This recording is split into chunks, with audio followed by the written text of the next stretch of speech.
दोस्तों, target with PS Parihar channel में आपका स्वागत है। सुबह के इस वीडियो में ऐसी सूचनाएं होती हैं जो विभिन्न समाचार पत्रों पर छाई हुई होती हैं और विद्यार्थियों के लिए आवश्यक होती हैं। तो आइए शुरू करते हैं और देख लेते हैं कि आज के समाचार पत्रों में विद्यार्थी जीवन से संबंधित कौन कौन सी सूचनाएं हैं। आगे बढ़ने से पहले एक सूचना है उन विद्यार्थियों के लिए जो विद्यार्थी पुलिस कांस्टेबल भर्ती की तैयारी कर रहे हैं। वे सभी अभ्यर्थी चक्षु प्रकाशन की ये बेस्ट बुक को ले सकते हैं, जिसे आप यहाँ पर देख सकते हैं। पुलिस कांस्टेबल भर्ती की यहाँ पर कई पुस्तकें हैं चक्षु प्रकाशन की, जैसे ये स्टडी गाइड है जिसे आप लोग यहाँ पर देख सकते हैं। और स्टडी गाइड में 3000 से ज़्यादा बहुविकल्पी प्रश्न भी हैं और पूरा स्टडी मटेरियल है। यहाँ पर 5 साल पेपर भी आपको इसी पुस्तक में मिल जाएंगे। इस पुस्तक में जो भी पुलिस कांस्टेबल भर्ती का सिलेबस है, सारा का सारा जो सिलेबस है वो कवर किया गया है, जिसे आप लोग यहाँ पर देख सकते हैं। चाहे वो करंट अफेयर हो, पुलिस विभाग की सामान्य जानकारी हो, सामान्य ज्ञान हो, हिंदी हो, संख्यात्मक एवं मानसिक योग्यता हो। और इसमें स्टडी मटेरियल जो है वो काफ़ी डिस्क्रिप्टिव टाइप में भी दिया है और साथ में क्वेश्चन आंसर भी दिए हुए हैं। वहीं पर यूपी पुलिस कांस्टेबल की चक्षु प्रकाशन की प्रैक्टिस बुक भी आती है, जिससे आप लोग यहाँ पर देख सकते हैं। इसमें 10 प्रैक्टिस सेट हैं, साथ में 8 साल पेपर भी दिए हुए हैं। चक्षु प्रकाशन की ये पुस्तकें सभी कापी किताबों की दुकानों में मिल जाएंगी और अगर आप लोग ऑनलाइन मंगवाना चाहते हैं तो उसकी लिंक मैंने डिस्क्रिप्शन बॉक्स में दे दी है, वहाँ पर जाकर के अब आप लोग ऑनलाइन भी मंगवा सकते हैं। चलिए शुरू करते हैं और सबसे पहले बात कर लेते हैं पुलिस कांस्टेबल भर्ती की। लिखा, बेरोजगारों का बेमियादी धरना जारी और पूरे प्रदेश में कई जगह प्रदर्शन हो रहे हैं पुलिस कांस्टेबल भर्ती को लेकर के। लिखा कि बेरोजगारों का बेमियादी धरना 14वें दिन भी जारी रहा। पत्थर गिरजाघर धरना स्थल पर ठंड के बावजूद तमाम छात्र लगातार 14 दिन से धरना दिए बैठे हैं। धरनारत छात्र प्रदेश सरकार की वादा खिलाफी से नाराज हैं। सोमवार को 14वें दिन एसीएम सेकेंड धरनारत छात्रों से मिलने पहुंचे। एसीएम ने छात्रों को पुलिस भर्ती की जानकारी दी और उन्हें धरना समाप्त करने के लिए कहा, मगर छात्र अन्य भर्तियों की भी प्रक्रिया शुरू कराने की मांग पर अड़े रहे। छात्रों ने एसीएम को सीएम योगी को संबोधित ज्ञापन सौंपा। वहीं पर पुलिस अभ्यर्थियों ने कहा कि 2018 में पुलिस भर्ती आई थी, इसके 5 साल बाद अब दोबारा पुलिस भर्ती आई है। 5 साल में तमाम लोग जो पुलिस भर्ती की तैयारी कर रहे हैं तो वो ओवर एज हो गए हैं। ऐसे में पुलिस भर्ती में 3 साल उम्र सीमा बढ़ाई जाए ताकि हर वर्ग को इसका लाभ मिल सके। वहीं पर वक्ताओं ने कहा कि एलटी विज्ञापन आर्थिक विवाद की भेंट चढ़ गया है, जो कि 5 साल से अधर में लटका हुआ है। विभिन्न विभागों में खासतौर से प्रसिद्धि विद्यालयों में भी 1,39,000 पदों को खत्म करना, रिकॉर्ड सरकारी मुहैया कराने के दावे की पोल खुलता है। धरना स्थल पर एसीएम सेकेंड तपस मिश्रा पहुंचे। उन्होंने छात्रों को धरना समाप्त करने और उनकी मांग को प्रदेश सरकार से अवगत कराने के लिए कहा। एसीएम सेकेंड तपस मिश्रा ने धरना समाप्त करने के लिए कहा और उनकी मांग को प्रदेश सरकार से अवगत कराने के लिए कहा, मगर छात्र पुलिस भर्ती के अलावा अन्य भर्तियों को भी शुरू करने की मांग करने लगे। वहीं पर बहुत सारे जो विद्यार्थी हैं वो कोर्ट भी चले गए हैं इस भर्ती को लेकर के। लिखा, इलाहाबाद हाई कोर्ट पहुंचा आयु सीमा में छूट देने का मामला। यूपी पुलिस भर्ती में आयु सीमा में छूट का मामला अब हाई कोर्ट पहुंच गया। शवेश पांडे और अन्य 28 प्रतियोगियों ने आयु सीमा में छूट के लिए अर्जी दाखिल की है। याचिका पर शीतावकाश के बाद सुनवाई होगी। याचिका में कहा गया है कि यूपी पुलिस में वर्ष 2018 के 5 साल बाद भर्ती आई है, जबकि उत्तर प्रदेश सरकार ने सुप्रीम कोर्ट में वर्ष 2017 में मनीष कुमार के मामले में एफिडेविट दिया था कि 2017 से लेकर के 2020 तक प्रत्येक वर्ष 30,000 भर्तियां अगस्त माह में निकालेंगे, उसे समयबद्ध तरीके से पूरी करेंगे। लेकिन 18 में 41,520 और 49,568 की 2 भर्तियों के बाद से अब तक कोई भर्ती नहीं है। लड़का 2017 में रहा होगा, अब 5 साल आप जोड़ लीजिए, पुलिस से बाहर हो गया बिना फार्म भरे। तो उनके जो खूब पसीने बहे हैं मैदान में, तो कम से कम उनको एक बार सरकार अवसर दे। तो हम लोगों का लगातार प्रयास जारी है। अब प्रदेश में जो भी पद है वो खासतौर से 2017 में तो उन्होंने कहा था कि हम 2022 के पहले जो भी पुलिस में भर्तियां खाली है 1,55,000 उसे पूरा हम भर लेंगे, लेकिन उन्होंने आज तक ऐसा कुछ भी नहीं किया।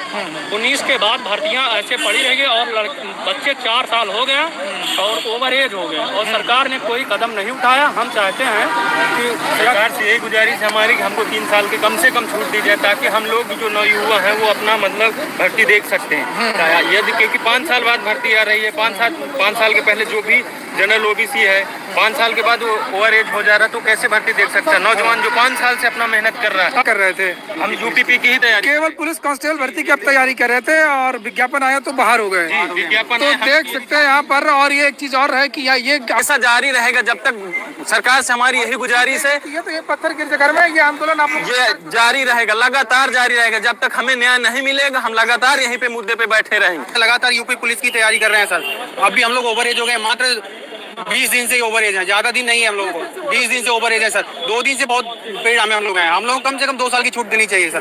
2 साल की छूट की मांग जी सर। अगली सूचना है आप लोगों की। उत्तर प्रदेश लोक सेवा आयोग ने पद आवंटन से पहले अभ्यर्थियों से पूछी वरीयताएं। अभ्यर्थियों की वरीयताएं और मेरिट के आधार पर आवंटित किए जाएंगे पीसीएस की पद। सम्मिलित राज्य प्रवर अधीनस्थ सेवा परीक्षा 2023 के तहत केवल मुख्य परीक्षा के आधार पर चयन को लेकर के उत्तर प्रदेश लोक सेवा आयोग ने अभ्यर्थियों से पदों के बारे में उनकी वरीयता क्रम की जानकारी मांगी है। अभ्यर्थियों की वरीयताएं और मेरिट के आधार पर उन्हें पद आवंटित किया जाएगा।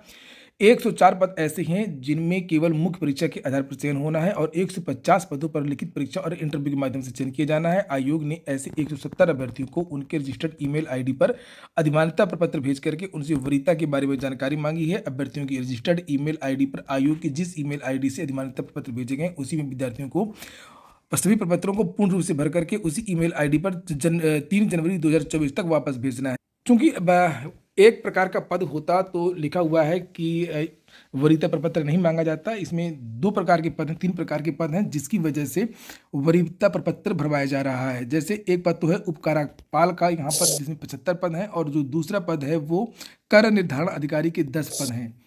डीएलएड परीक्षा का स्क्रूटनी का परिणाम घोषित कर दिया गया है। राज्य विश्वविद्यालय की व्यावसायिक परीक्षा 6 तारीख से होंगी। चयनित अभ्यर्थियों को मिलेगा नियुक्ति पत्र। लिखा है कि 12,460 शिक्षक भर्ती के अंतर्गत सहायक अध्यापक के बचे 6,470 पदों पर कोर्ट के आदेश के बाद में नियुक्ति का रास्ता साफ हो गया है। और नीचे लिखा कि प्रताप सिंह बघेल जो सचिव हैं बेसिक शिक्षा परिषद के, इन्होंने सभी जिलों के बीएसओ को पत्र लेकर के चयनितों के अभिलेखों की जांच करने के बाद 30 दिसंबर को नियुक्ति पत्र वितरित करने का आदेश दिया है। अगली सूचना असिस्टेंट प्रोफेसर भर्ती को लेकर के है। केंद्रीय विश्वविद्यालयों में जो भर्ती होती है असिस्टेंट प्रोफेसर की, उसकी प्रक्रिया में एक बदलाव होने जा रहा है। लिखा हुआ है कि यूपीपीएससी की तर्ज पर विश्वविद्यालय में शिक्षक भर्ती होगी। पहले एक OTR करना होगा, 1 टाइम रजिस्ट्रेशन, लेकिन ये OTR कहाँ पर करना होगा उसके बारे में जानकारी दी गई है कि जितने भी केंद्रीय विश्वविद्यालय हैं महत्वपूर्ण, उनके नाम भी लिखे हैं कि एक पोर्टल बनाया गया है CU चयन पोर्टल। उसमें से कई विश्वविद्यालय जोड़े गए हैं, जैसे इलाहाबाद विश्वविद्यालय, BHU, AMU सहित देश के 40 विश्वविद्यालय जोड़ दिए गए हैं।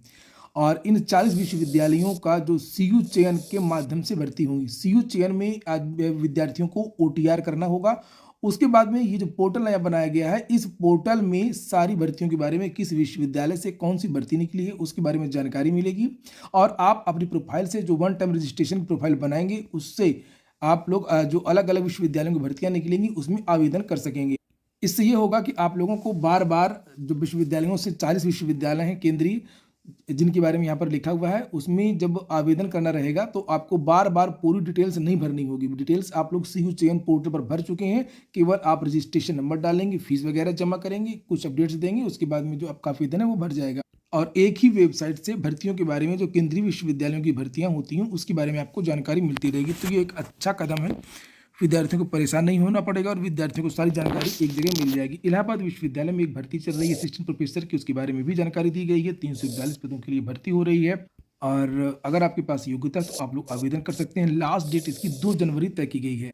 BPSC ने परिणाम जारी कर दिया है। कल मैंने देर शाम को इसका वीडियो बनाया था। लिखा है उच्च माध्यमिक के 19 और विषयों का परिणाम जारी कर दिया गया है। और देखिए, ये मैंने कल भी बताया था कि इस तरीके से काम होता है जैसे BPSC कर रहा है। रविवार को भी बहुत सारे परिणाम घोषित किए गए और जब क्रिसमस था, सोमवार को बहुत सारी छुट्टियां थी, तब पर भी परिणाम घोषित किए गए। लगातार काम हो रहा है और उसके तुरंत बाद काउंसलिंग का भी प्रोग्राम घोषित कर दिया गया है। यहाँ पर जो कक्षा 9 से 10 के लिए और अन्य विद्यालयों के लिए जो भर्ती हो रही है उसमें ये बताया गया है कि किस विषय के कितने विद्यार्थी सफल हुए हैं। एक रिजल्ट और घोषित किया गया है। यहाँ पर देख सकते हैं मध्य का 6 से 8 का सामाजिक विज्ञान का जो परिणाम रुक गया था। सोमवार को कुल 29,094 विद्यार्थियों का परिणाम घोषित कर दिया गया है और अब तक 68,558 विद्यार्थियों का परिणाम घोषित हो चुका है। अब बताया जा रहा है कि 30 दिसंबर तक सभी विषयों का परिणाम घोषित कर दिया जाएगा। काउंसलिंग के बारे में भी जानकारी दी गई है। सुबह 10 बजे से शाम 5 बजे तक पटना हाई स्कूल में पहुंचेंगे छात्र और 6वीं से लेकर के 8वीं की काउंसलिंग के बारे में यहाँ पर जानकारी दी गई है, जिससे आप लोग देख सकते हैं किस किस तारीख को किस किस विषय की काउंसलिंग होनी है। 9वीं 10वीं के बारे में यहाँ पर जानकारी दी गई है, किन विद्यार्थियों की काउंसलिंग कब होनी है, किस भाषा की कब होनी है। और नीचे भी यहाँ पर ये देखिए पूरा SC ST के जो विद्यार्थी उन काउंसलिंग के लिए जानकारी दी गई है और कौन कौन से डॉक्यूमेंट्स लेकर के आपको लोगों को वहाँ पर आना है उसके बारे में जानकारी दी गई है। विद्यार्थियों को जो जिले आवंटित किए गए हैं उन्हीं जिलों में काउंसलिंग होगी। लिखा है कि पहले दिन प्रथम चरण के पूरक रिजल्ट में सफल अभ्यर्थियों की काउंसलिंग थी। मंगलवार से आयोग द्वारा दूसरे चरण में मध्य विद्यालय के लिए हुए सफल अभ्यर्थियों की काउंसलिंग शुरू होगी। विभाग की तैयारी है कि जनवरी के दूसरे सप्ताह में नए शिक्षकों का योगदान शुरू करा दिया जाए। जो नए विद्यार्थी हैं, इन विद्यार्थियों की ज्वाइनिंग के बारे में बात की गई है कि जनवरी के दूसरे सप्ताह में ही इन विद्यार्थियों की ज्वाइनिंग हो जाएगी। आप लोगों ने वीडियो को लाइक ना किया हो तो वीडियो को लाइक अवश्य कर दिया करें। जो छात्र वीडियो को शेयर कर सकते हो तो वो वीडियो को शेयर भी कर दिया करें। और जो नए छात्र हों जिन्होंने चैनल को अभी तक सब्सक्राइब नहीं किया तो सब्सक्राइब भी कर लें। अगली सूचना उत्तर प्रदेश अधीनस्थ सेवा चयन आयोग की है। आज विशाल धरना प्रदर्शन है AGTA विद्यार्थियों का 26 दिसंबर। यहाँ पर देख सकते हैं। तो जो भी विद्यार्थी लखनऊ आसपास के हों वो विद्यार्थी पिकअप भवन पहुँच सकते हैं सुबह 8 बजे ही। ये देखिए, और इन विद्यार्थियों की मांग है कि AGTA के जो विज्ञापन है वो जल्द से जल्द जारी किया जाए। सारा मामला सुलझ चुका है, सारा डाटा आ चुका है। अब विज्ञापन UPSSC को जारी करना है। वहीं पर UPSSC की एक और सूचना है कि लेखपाल भर्ती का जो परिणाम का काम है वो लगभग समाप्त है और इन विद्यार्थियों का जो परिणाम है लेखपाल का वो बहुत जल्द जारी हो सकता है। मैंने कल की वीडियो में भी आप लोगों को जानकारी दी थी कि लेखपाल भर्ती का परिणाम इसी सप्ताह जारी हो जाएगा। लेखपाल भर्ती के परिणाम का इंतजार केवल लेखपाल के विद्यार्थियों को ही नहीं है, लेखपाल भर्ती के परिणाम का इंतजार अन्य भर्तियों के विद्यार्थियों को भी है कि किसी तरीके से ये बाधा हटे और उनकी भर्तियों पर काम कर शुरू हो। ये हो गया आज का वीडियो। आपको अच्छा लगा हो, आपके काम का हो तो वीडियो को लाइक अवश्य कर दें। जिन छात्रों ने चैनल को सब्सक्राइब न किया हो सब्सक्राइब कर लें। पूरा वीडियो सुनने के लिए बहुत बहुत धन्यवाद।